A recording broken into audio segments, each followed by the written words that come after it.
So rather than place these anti-tank guns deep within the town, I'm going to set them up on a perimeter, because again the Germans will set up 3 hexes outside away from the nearest Allied unit, and I want to buy some time as the Germans move in before they hit the town proper to try and whittle away at them. So let's see, I'm already, where do I put this other anti-tank gun? Do I cover the south approach, or do I? Let's cover the south approach. I just mortar. Let's put him in the north. Let's put him. I feel like I'm leaving that vacant, exposed. I'll put the engineers inside, more inside the town, and then I'm gonna proliferate the perimeter again with just your basic parachute infantry and see what happens.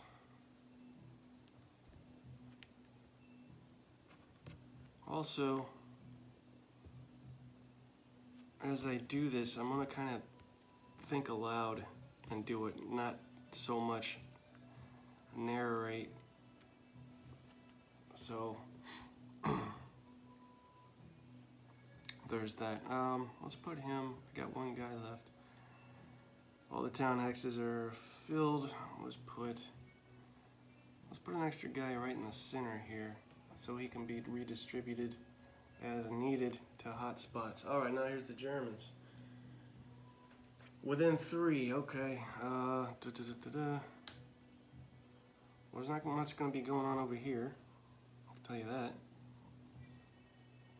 But you can't set up over there.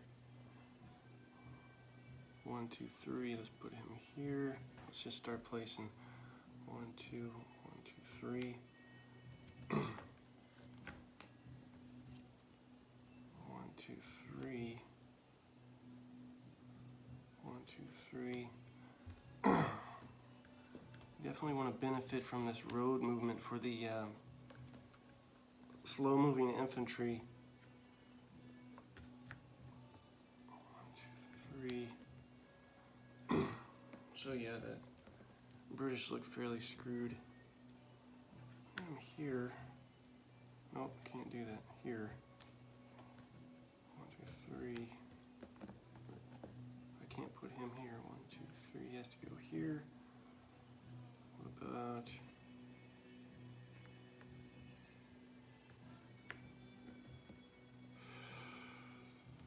Music in the background, hopefully that's not too annoying. That is called Danheim. I've played them many a time. It's a contemporary group that does stuff that harkens back to what they would consider the Viking era music to sound like. I don't know to what extent that's based in reality, but it's somewhat soothing background music I've come to find. Alright, now we have these horse-drawn wagons that can transport a unit, so let's put him on a horse-drawn wagon. On a horse-drawn wagon. Horse-drawn wagons, you know, you forget that a lot of the movement that took place in World War II did still occur via horses. Seems odd these days, but 1, 2, 3, 1, 2, yeah. So just try and, I guess I've kind of distributed evenly in my approach. Got a couple mortars. Oh, we have this that can't move, and this that can't move. So I gotta take that back. I take 1, 2, 3. I take that back. This guy can't move, so I'm gonna move infantry off of him and replace him with the mortar. Same with this guy. 1, 2, 3. And same with this guy. 1, 2, 3. Because they can't move on their own. And we have some mortars that can I'm sorry, that's anti-tank gun. Here's the mortars. 1, 2, 3. 2, 3. And now we get into, oh, we have another anti-tank gun that needs help. Right here.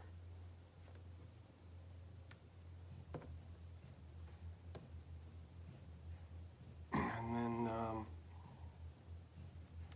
infantry unit there.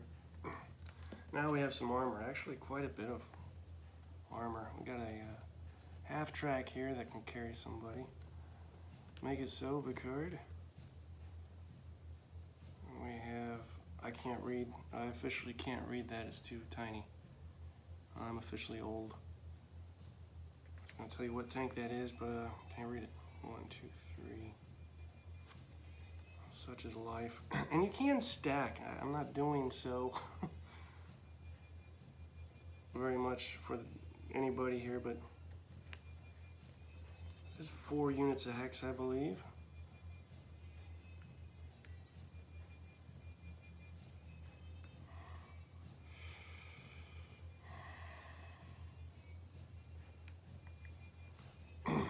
Kind of surrounding everybody, huh? And finally, let's go here.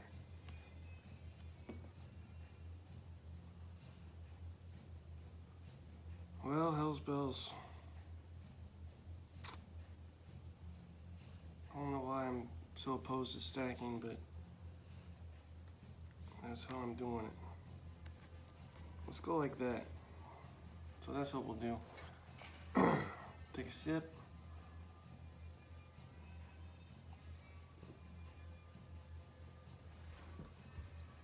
All right, now there is a couple things to bear in mind here with these horse-drawn units, that goes for anybody that's carrying personnel, etc. You have to spend. Here we go, C-class units. At any one turn, a C unit may either load, transport, or unload.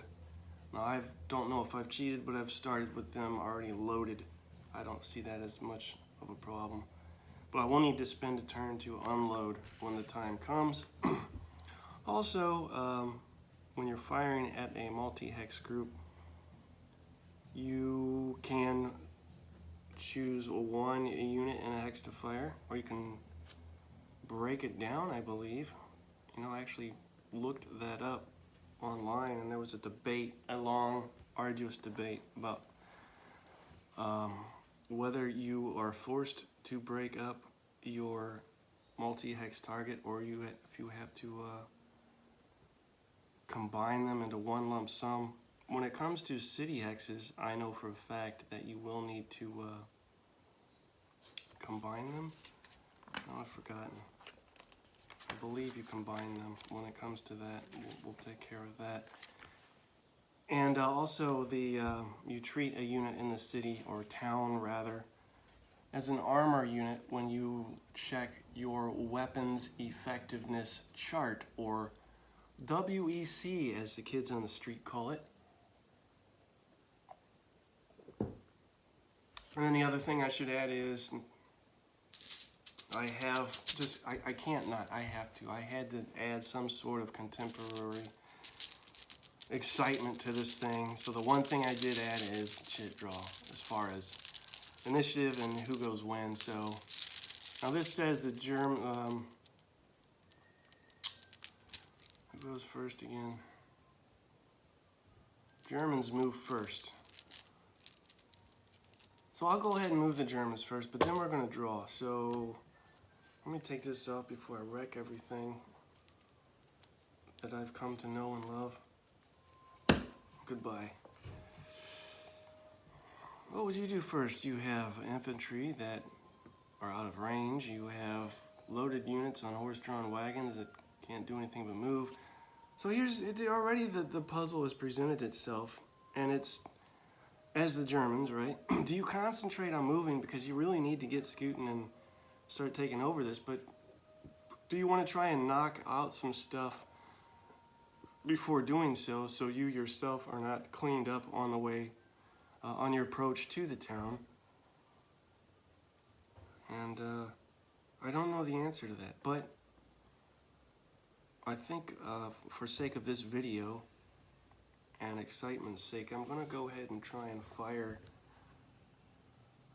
and show you what combat's like. So we've got a tank here with an attack strength of 15, and it's gonna fire at this unit here in the town. So he is an A class. When you look on your weapons effectiveness chart, you're gonna check the range. And again, his range is 12, and he's at 1, 2, 3. So is he at half or less range-wise? And yes, he is. So you're gonna double the attack strength. So that 15 becomes a 30, which is quite significant. And that 30 is going to be compared to the defense of this airborne unit,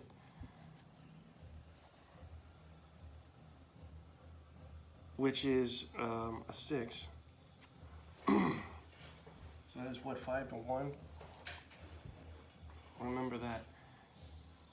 And give me, I do need something here. 5 to 1. There is no 5 to 1. The highest he goes is 4 to 1. But remember, he's firing at a unit in the town, and that means target unit. There's a modifier for that, and that consists of. Oh yeah, he must spot first. I'm sorry, y'all. Since nobody's fired or moved, right? He has to spot first, so we got to back up and let's do spotting. And I like, it seems like a pain, but as far as realism goes, I like the spotting rule in most games.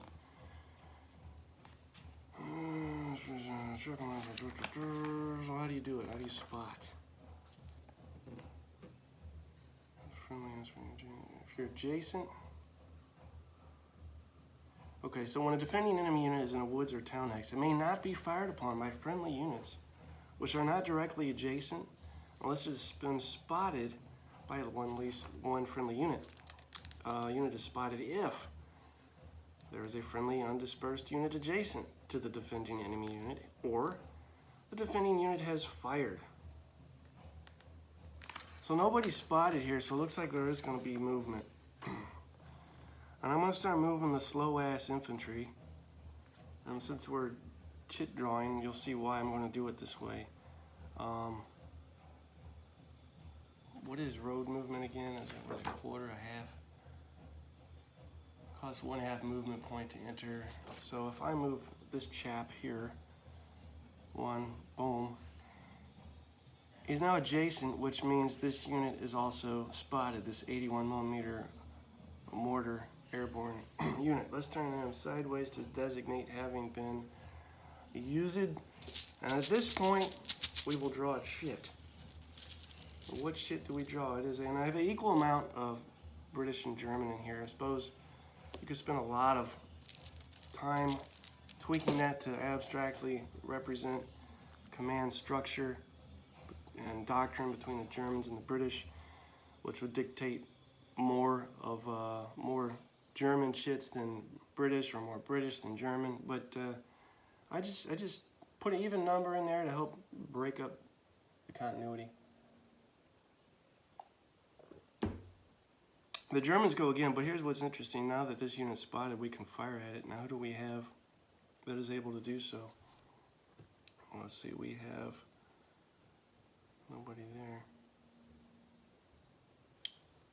We have an armor unit here with a range of 6, 1, 2, 3, 4. So let's see what he can do. Firing at this unit in the town, this mortar. 81mm mortar unit. He has an 8, and he is at, let's see, armored, type of target, armored. So yeah, since they're in a town, they're considered armored. at greater than half range, yes. So it's just his normal attack strength of 8. And then there's a 3. What is that, 2 to 1? Let's call it 2 to 1.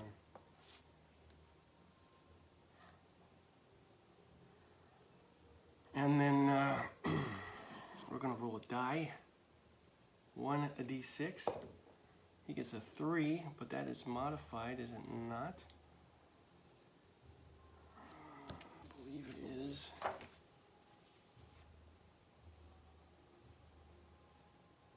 Yes, add 1 to the attacker's die roll for attack. So that 3 becomes a 4, and that is a disrespect.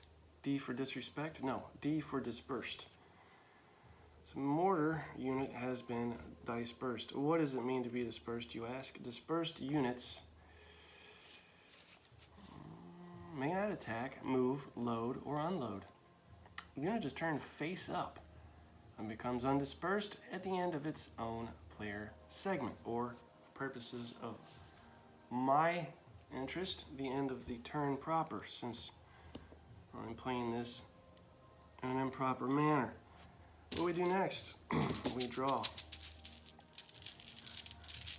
All right, draw, boy. That's the British.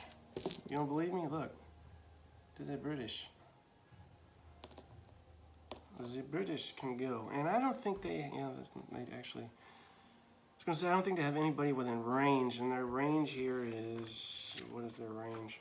Not only that, they don't have anybody target-wise spotted. The only person that they would be able to spot is, I would say they could fire at this guy, but the unit that he is adjacent to for spotting purposes is dispersed, so that negates that, right? Yeah. If there's a friendly undispersed unit adjacent to the defending enemy unit. So he is not spotted. The only guy that we have spotted here, and this is a drag for sure, is his armor unit. However, we do have a shot with this mortar. No, that's not a mortar. I keep calling it a mortar. It is an anti-tank 57mm anti-tank gun with a range of 5. When he does have that shot, and he will take that shot, thank you. And he's gonna go What does he have? He has a 9 versus 7. What is that? 1 to 1. How about this? Normal attack strength.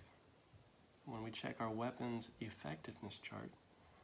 So that is 1 to 1. Now he's not in any kind of cover. So we're just gonna roll it. 1 to 1, he rolls a 2, and that is a DD, double disrespect.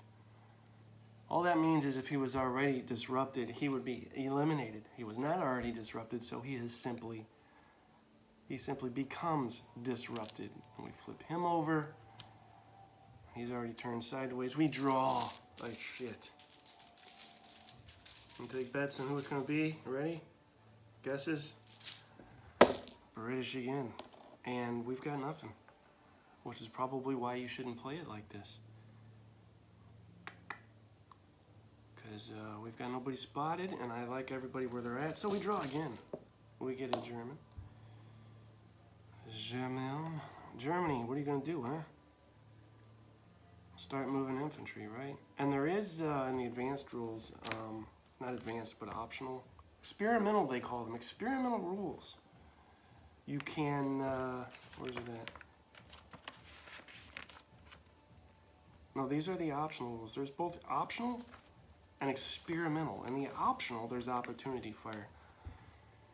We won't mess with that today, but that is an option. Hence, optional rules.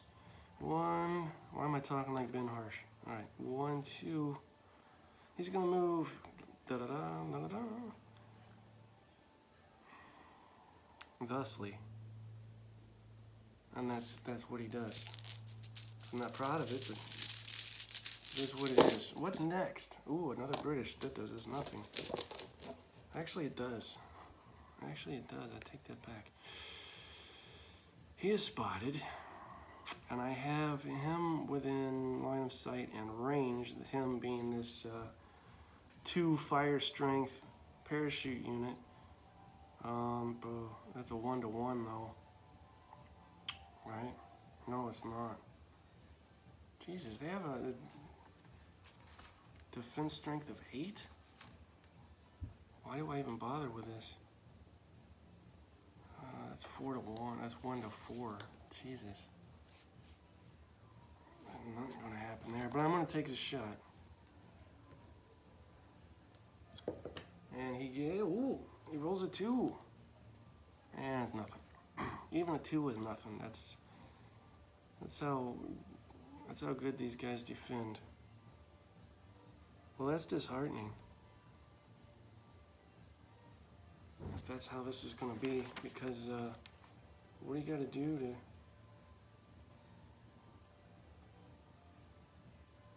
I guess you gotta stack, right? To get a greater firepower.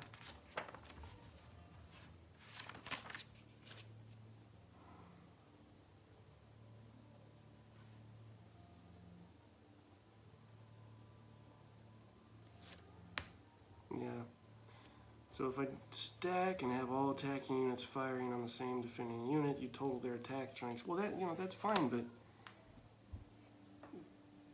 defensive-wise, I don't know that that's such a good idea, which is why I've done it the way I've done it.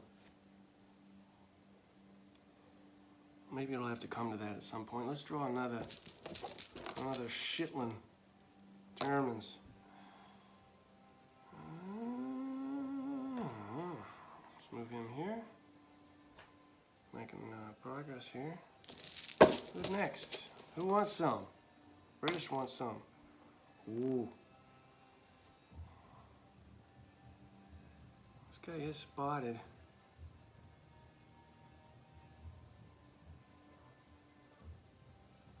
Can I fire this? This sounds contrary to reason, but if I fire this anti-tank gun at this infantry unit, it's a 9-to-8, which is a 1-to-1.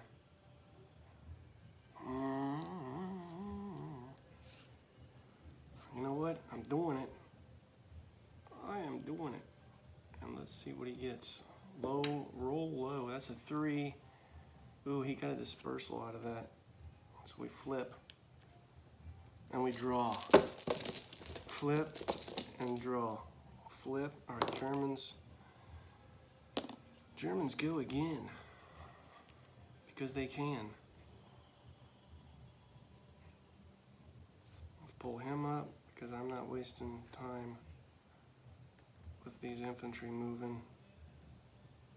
Got it? Got it. All right, who's next? I bet it's the Germans. Yep, Germans. Same deal. Let's pull him up. Who's next? This time it's going to be British. What do you think? British. I'm a genial. So this guy's now spotted. This guy's now spotted.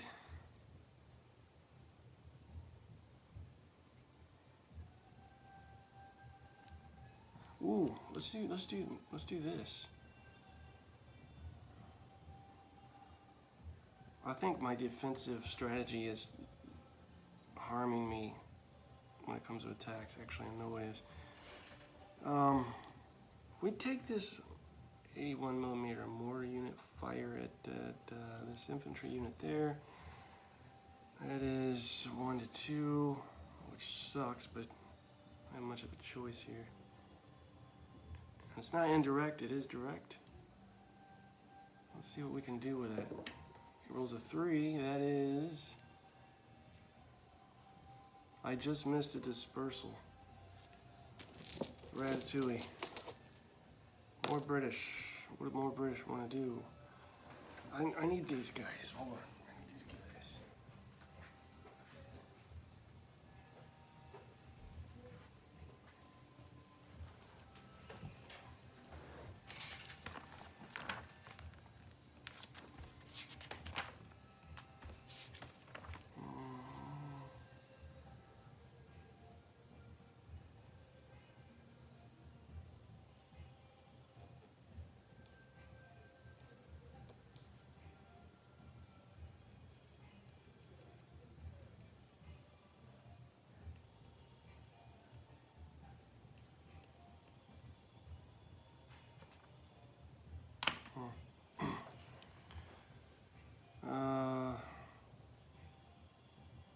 we have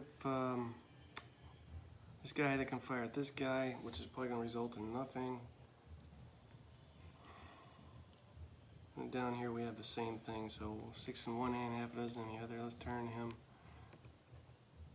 and do it. 1 to 4. Jesus, that's so awful. This is an impossible shot because you have to roll. You can't even shoot. You can't even hit anything with that, with those odds. Because there's no way I can roll a 0. I don't have the modifiers to allow it. Well, let's start moving, I guess. Let's move here, which may help in the future to combine firepower, and it's going to go against my defensive strategy, but something's got to give here. Alright, next. Who's next? Germans are next. Germans are next. Let's fire. In fact, let's fire this guy a whopping 14. 1, 2, 3, and you're going to double that, which is 28. Normal. At range. Double. Let's see. Half range or less. His range is 8. 1, 2, 3. He's definitely half range less. Yeah, that is 28 versus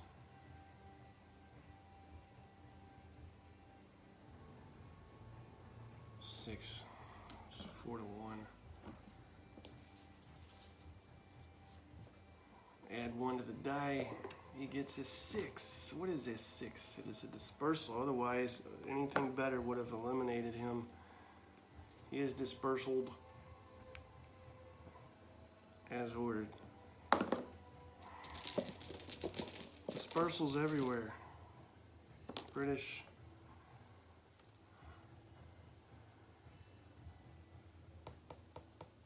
Also, I could be, with these engineers here, I failed to mention I could be setting up blocks. Essentially, they're, for lack of a better term, roadblocks, and that just helps delay the Germans from advancing and moving at their will, thus allowing them to cover more town hexes. Could be doing that, and I'm not. So I think I'm just asking for trouble here. Who's it? Whose turn is it? British? Let's pull him out instead of leaving him inside. I feel weird about that, but I mean, I gotta do something. British again. And pull him out.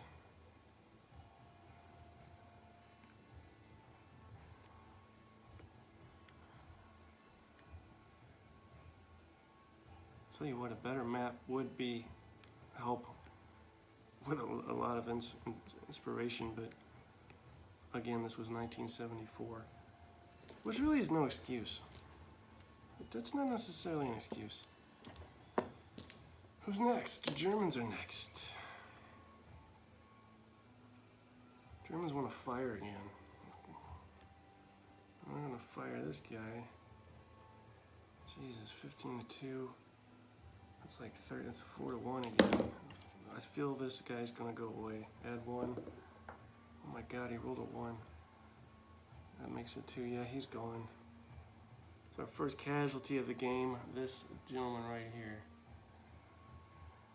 is no more. That is our anti-tank gun, which sucks. Because we only have 2 of those, and one of those is gone. So maybe the strategy with those are to keep those inside the town, wait for the Germans to come close, and then use them. I don't know. I don't know. It seems like a lost cause for the British, but still an interesting puzzle here. Germans again. What about this guy here? He's got a 10. 1, 2, that makes 20. Going into 2, that's also a 4 to 1, for the love of God. But he rolled a 5, and you add 1 to that for being in the town, makes it 6. merely disperses this anti-tank gun, which is good for us. And so if you were playing this properly, right, the fact that he has already been used and then you disperse him afterwards, if, for instance, it was the Germans' turn, they had started the turn first, right, and you had disrupted this unit, then when it became the British turns, he would not be able to be used. Whereas the way I'm playing it, he did in fact was able to get a shot off and then became dispersed. So again, I don't recommend you play it this way, but that's the way I'm playing it. Let's draw another. A British.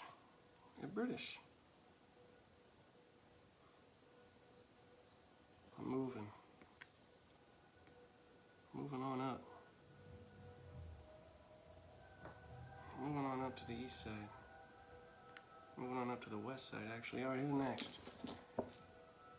British. He's also moving up to the east side.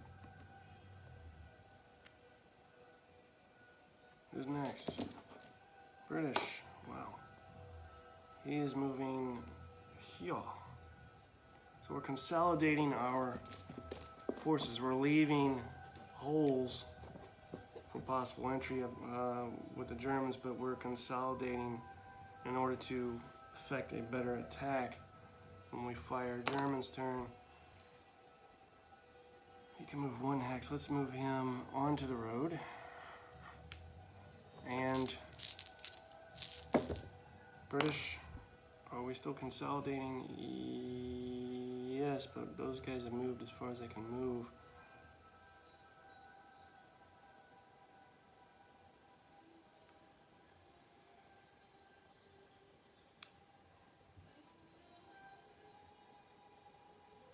You know, I would love to fire. I just don't have the firepower to do it right now.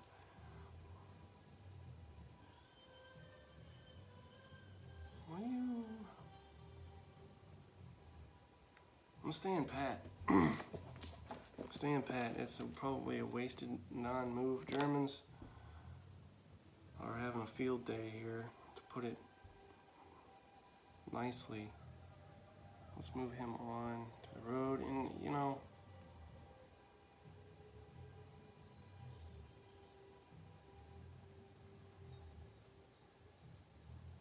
if I were to play this again, I would do things a lot differently, that's for sure.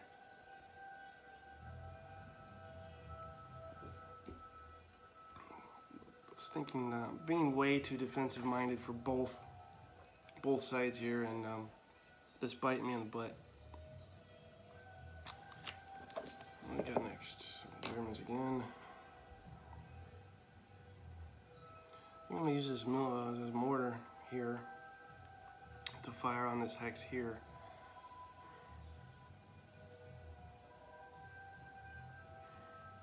Right, so he has a firepower of 3, and he has a 6, and a 6 is a 12. Now how does that work when it's multiple? You have to, where is this at? When you're firing on multiple units in a town hex, must be treated as one combined defensive strength for direct fire attacks. That would be 12, 3 and a 12. That wouldn't do any good, because that would be like 1 to 4. I need somebody stronger. Just so happens we have we could do this with this tank here. 15 firepower factors coming in at 10, 16. Now, he's going to be doubled, I can tell you that right now. So that's 2 to 1, right? Add 1 to the die, becomes a 5, and a 5 is, he just made a dispersal. So are both units dispersed or just the one? Combat, Single unit, more than one attacking unit may fire at one time. See unit one all the time. This must be infiltration.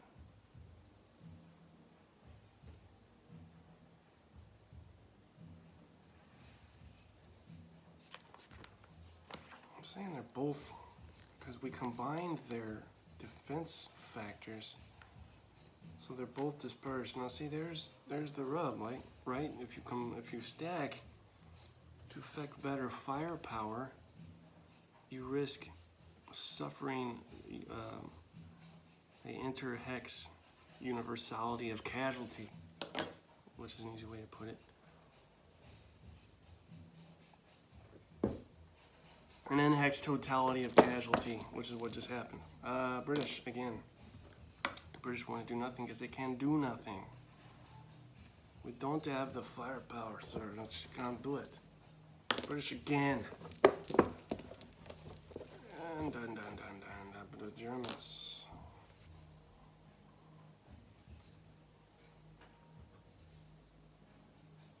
I think at this point, we have one armor unit that can fire. Pretty much everybody else needs to just move and go from there. So I think we'll call it. It is now 45 minutes. My camera's going to have enough trouble uploading this as it is. My camera phone, I should say. But hopefully that gives you a taste, a flavor for this. It's not as, I guess you would come to expect. It's not complicated, but sometimes we get it in our head that these older games are presented in such a way that it's harder to understand. It's a simple game and it's presented in a simple manner. There's nothing daunting or challenging or complicated necessarily about this. There's a couple of little fiddly rules that you might have to check the rule book for, but